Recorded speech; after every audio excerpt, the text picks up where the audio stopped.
आप सरसों के तेल में ए वाले कैप्सूल मिलाकर लगाएं। आपके बाल तेज़ी से लंबे, मोटे, घने, सिल्की और शाइनी होंगे कि आप खुद अपने बाल देखकर हैरान रह जाएंगे।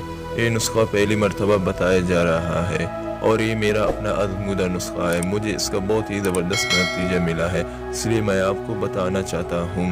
ख़ास तौर पर वो लड़के, लड़कियाँ, ख़वातीन हज़रात जिनके बाल टूटते हैं, वो हेयर फॉल का शिकार हैं, उनके बाल मजबूत नहीं है, तो ये ज़बरदस्त नुस्खा इस्तेमाल करने से उनके बाल जड़ों से मजबूत हो जाएंगे। और जिनके बाल पतले हैं वो भी इस्तेमाल करें। बहुत ही सादा और साइड इफ़ेक्ट से पाक ये नुस्खा है और इस्तेमाल करने से आपकी बहुत मोटी चटिया बनेगी। आजमा कर देख लीजिएगा। इस जादुई नुस्खे को बनाने का तरीका ये है कि आप एक साफ बाउल या प्याली लीजिए, उसमें आधा पाव के करीब सरसों का तेल डालिए।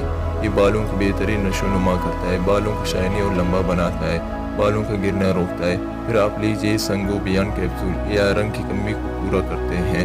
ये आपको मेडिकल स्टोर से बआसानी मिल जाएंगे। 5 रुपए का एक कैप्सूल है और ये देखने में ब्लैक सा होता है। इसमें क्रीमी टाइप सा मिक्सचर भरा होता है। आप 1 या 2 कैप्सूल भी ले सकते हैं। आप आधा पाव तेल में 2 कैप्सूल शामिल कीजिए। अगर आप चाहें तो इस ऑयल को बनाकर 1 हफ्ते तक स्टोर भी कर सकते हैं, वरना आप ये करें कि थोड़ा सा ऑयल लिया, 1 कैप्सूल डाला और फिर उसी वक्त मिक्स करके अपने बालों में लगा लिया। फिर इसको चम्मच की मदद से अच्छी तरह मिक्स कीजिए। जो तेल का कलर है वो थोड़ा बदल जाएगा। फिर आप उसको अपने बालों में लगा लीजिए। इसको इस्तेमाल करने का तरीका है कि ये ऑयल आप मसाज करते हुए अपने बालों में लगाइए, बालों की जड़ों में ख़ास तौर पर लगाइए। इसके इस्तेमाल से सर में खून की गर्दिश तेज़ होगी। कम से कम 3 घंटे तक ये ऑयल अपने बालों में लगा रहने दीजिए और 3 घंटे बाद अपने बाल किसी मेयारी शैम्पू से वॉश कर लीजिए। इस रेमेडी को आपने हफ्ते में कम से कम 2 बार ज़रूर इस्तेमाल करना है, यानी 3 दिन के वक्फे से इसको इस्तेमाल कर लीजिए। इस रेमेडी के इस्तेमाल से आपके बाल बेहद लंबे, घने और मोटे हो जाएंगे। बहुत ही अच्छा ये ऑयल है।